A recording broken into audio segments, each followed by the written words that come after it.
Hola a todos, sean bienvenidos a esta pequeña presentación de árboles de clasificación para el ramo de investigaciones de operaciones de la Universidad Técnica Federico Santa María. Mi nombre es Javier Ortiz y esto está basado en el análisis del paper para la detección de intrusos en un sistema utilizando el dataset KDD99.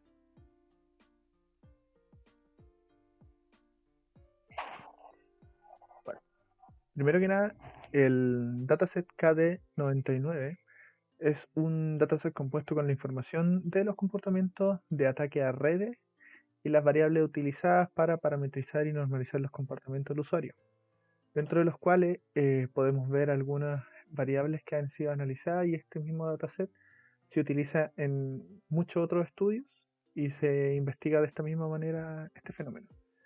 En la izquierda, en este lado de aquí, no sé si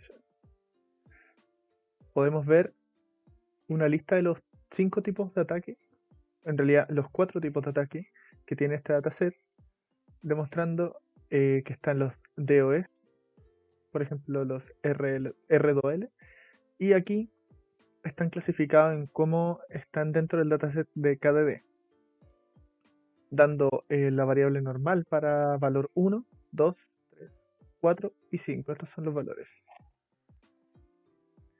Bueno, ¿por qué es interesante estudiar este tema en concreto? Porque cada vez hay más gente que tiene acceso a sistemas de información sensibles, pues, como lo son accesos de bancos o con información privada.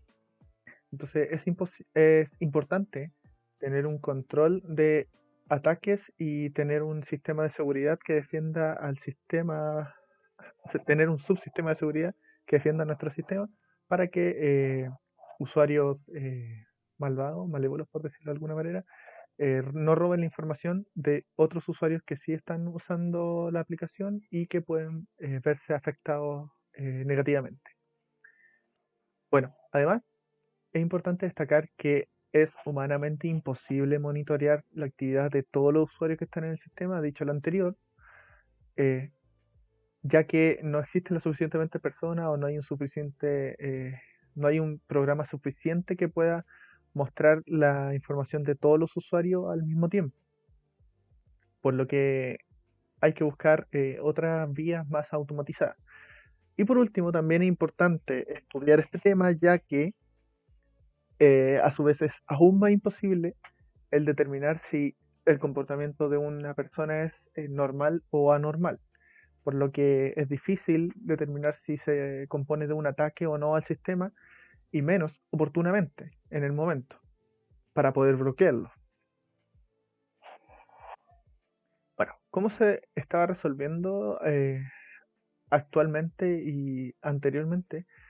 Se resuelve con lo que son las HIDS, con lo que son los IDS basados en firmas de los paquetes de red, y la que acontece en este caso en el paper es la IDS basada en anomalías del comportamiento, donde se utilizan árboles de clasificación para ver que las acciones de un usuario o del comportamiento dentro del sistema se están clasificando en si es normal o anormal, y si es anormal, en qué tipo de ataque se está refiriendo.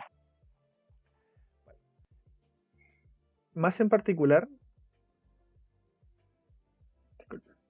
más en particular, para la asignatura se estuvo analizando a través del dataset KDD99 y poniendo en práctica para que nosotros generáramos un árbol que pudiera clasificar o no el ataque basado en el dataset. Las variables importantes para esta actividad del árbol recibido fueron el src bytes, la cuenta, el servicio, el div, srv port y esta otra variable que es difícil de nombrar. Y posteriormente al árbol que se recibió en un principio, se efectuó una poda y se pudo parametrizar en las siguientes variables, que son las mismas menos esta última. El árbol original que se recibió fue el siguiente. Dicho árbol tenía una efectividad de 0.7 y un error del 0.2 y pico. Aquí pueden ver los resultados del estudio donde el árbol generado tuvo un buen rendimiento para poder identificar cuáles eran los tipos de ataque en función de cuáles eran realmente. Podemos ver aquí que las horizontales están bien determinadas, que son los valores más altos del estudio, salvo por algunos margen de errores, que no fue 100% efectivo, y eso se da por el tipo de entrenamiento que recibió la inteligencia artificial para generar el árbol.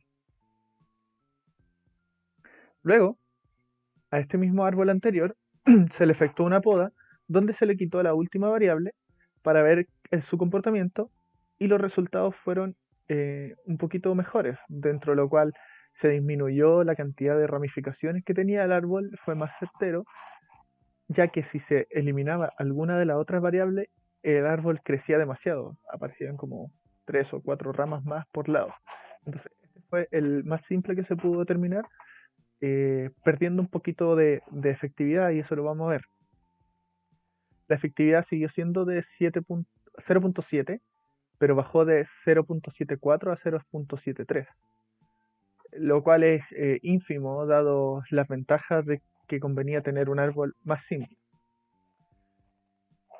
Y como ven, la horizontal también está bien marcada, salvo por las mismas excepciones que, como les dije, fue el problema del entrenamiento.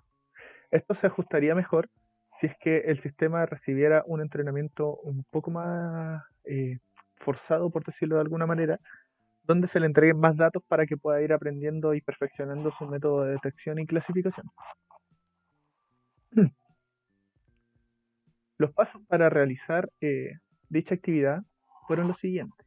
Primero, obtuvimos los datasets a través de el individuo, que es este número que se nos dio a nosotros para poder generarlos.